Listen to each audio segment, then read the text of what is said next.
सगळ्यांना भुका लागल्यात ना. सकाळीच बाहेर पडले असते पोरं. नाश्ता थोड्याच प्रमाणातले पोरं करतात. जे चांगल्या घरचे पोरंच नाश्ता करतात आणि रयतमध्ये शिकलेले पोरं सगळे बहुजन समाजातले पोरं आहे. आणि बहुजन समाजातले पोरं भुका लागल्यावर डायरेक्ट भाकरी खातात, नाश्ता थोडे करतात का रे. आणि यांच्या टाळ्या आणि यांच्या आवाजामुळं मला माझे शाळेचे दिवस आठवले. मी सुद्धा रयतचा विद्यार्थी आणि मी शाळेत असताना मी मागच्या लाईनला असायचो. पुढल्या लाईनला मला कधी बसायला संधी मिळाली नाही. पण आमच्याकडं काही वक्ते असे होते, भाषण करायला उभे राहिले का ते भाषणच संपित नसायची. मी 2-3 जणांना तयार करून ठेवायचे, उभं राहिलं नाही आता का टाळ्या वाजवायचे. अरे एकट्याची चोरी पकडल्यावर डायरेक्ट. आज या ठिकाणी रयत शिक्षण संस्थेच्या ज्यांनी ही रयत शिक्षण संस्था उभी केली आणि अनेक बहुजन समाजातील मुलांना आधारवड म्हणून त्यांनी काम केलं असे कर्मवीर अण्णांची जयंती.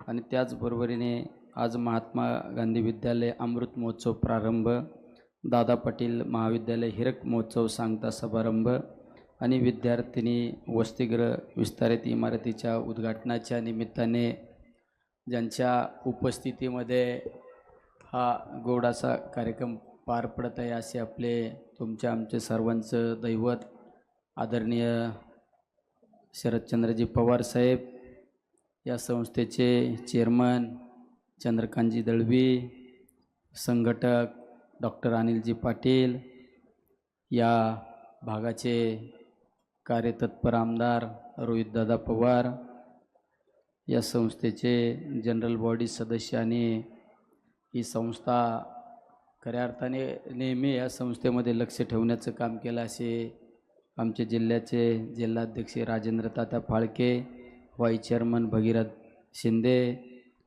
मॅनेजिंग काउन्सिल सदस्य आदरणीय दादा, मॅनेजिंग काउन्सिल मीनाताई जगधने आणि सर्वच व्यासपीठावरील मान्यवर आणि समोर बसलेले आमचे सर्व ज्येष्ठ मंडळी, या बाजूला काही तरुण सहकारी आणि आमचे बालगोपाळ. या ठिकाणी खऱ्या अर्थाने ही संस्था उभी करण्यामागे ज्या अनेक मान्यवरांचा हातभार लागला त्यांना मी धन्यवाद देतो. आणि आमच्या शिक्षकांना सुद्धा धन्यवाद देतो की इतक्या चांगल्या पद्धतीचं ज्ञानदानाचं तुम्ही काम या ठिकाणी करत आहे. म्हणजे आमचा दादा पाटील विद्यालयातला विद्यार्थी सर्व गुणसंपन्न असा विद्यार्थी. आमचे विद्यार्थी दिल्ली या ठिकाणी NCCच्या RD परेडला पण जातात.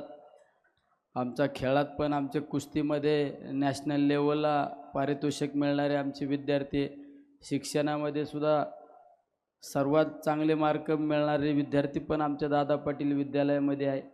आणि मी तर बऱ्याच वेळा सांगतो, रयत शिक्षण संस्थेचा विद्यार्थी हा सर्व गुण संपन्न असतो.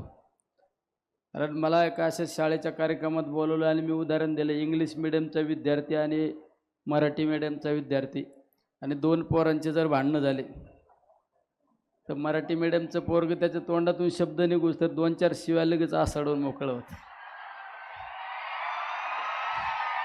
इंग्लिश मिडियमच्या पोराला कळतं नाही, ते म्हणतो व्हॉट इज दिस, त्याला कळतं नाही लवकर. म्हणजे तसा आपला रयत शिक्षण संस्थेचा विद्यार्थी हा अष्टपैलू असतो. मी सुद्धा इथं तुमच्यासमोर खासदार म्हणून उभा आहे, फक्त रयतचा विद्यार्थी असल्यामुळंच खासदार म्हणून उभा आहे. कारण रयतमध्ये सगळ्या प्रकारचं शिक्षण देण्याचं काम रयत शिक्षण संस्थेमध्ये केलं जातं. आणि आम्ही सगळे भाग्यवान आहेत. लोक वेगवेगळ्या कॉलेजमध्ये शिक्षण घेतात, पण त्या ठिकाणी तुमची आर्थिक परिस्थिती पाहिली जाते. पण आमच्या रयत शिक्षण संस्थेमध्ये आदरणीय अण्णांनी जी संस्था उभी केली, त्या रयत शिक्षण संस्थेमध्ये प्रत्येक मुलाला शिक्षण देण्याचं काम केलं जातं. आणि रयतचा विद्यार्थी हा राज्यात नव्हे देशात वेगवेगळ्या पदावर आज आपल्याला पाहायला मिळतो. त्याचा आम्हाला सर्वांना अभिमान आहे. अण्णांनंतर खऱ्या अर्थाने आज आपल्या सर्वसामान्य बहुजन मुलांच्या शिक्षणाची काळजी घेण्याचं काम कोण करत असेल तर आपले आदरणीय पवारसाहेब या ठिकाणी काळजी घेत आहे. त्यामुळे आज पवारसाहेबांच्या उपस्थितीमध्ये हा गोड असा कार्यक्रम पार पडत आहे. मी साहेबांना खऱ्या अर्थाने, साहेब तुमच्यामुळं तुमच्या नेतृत्वामुळे अनेक विद्यार्थी या ठिकाणी घडलेले आहे.